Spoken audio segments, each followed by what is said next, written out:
Hello, this is Lorraine from the SE22 Piano School. I'm the head teacher here, and myself and my team have been preparing young musicians for music scholarships to UK state secondary schools for over a decade now. So I've been receiving lots of inquiries at the moment about the upcoming music scholarships from current Year 5 students that are about to go into Year 6, so I thought I'd answer some of the commonly asked questions.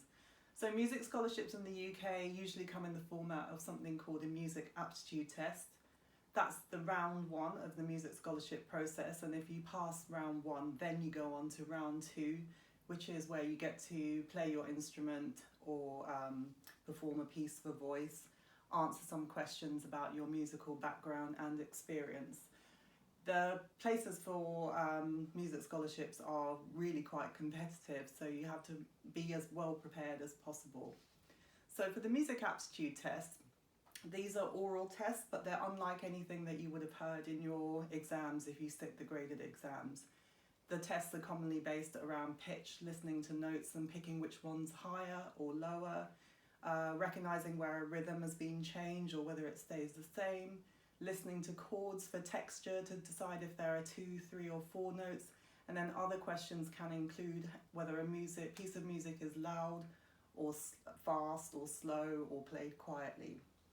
So you can download some training materials that will help familiarise you with the kind of tests that you hear on the day. None of these tests will be exactly the same as your school, because all schools will change these tests each year in the same way that you can't get the actual SAT papers or GCSE papers, but you can use practice papers.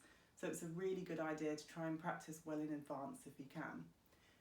Then you should focus on round two, which is where you present 1 or 2 really well prepared pieces.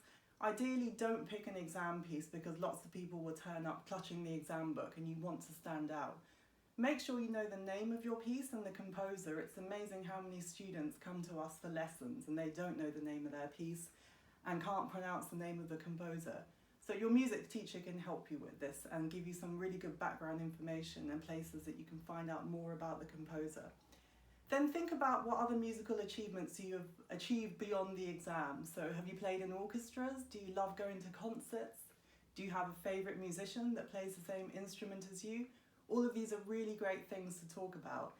And you also want to show that you really want to get involved in the musical life of the school. So do a bit of research.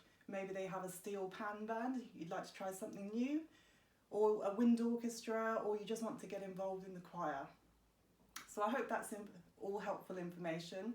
Do feel free to get in touch with me at musicaptitudetests@gmail.com, and I'd love to help you out with your music scholarship training.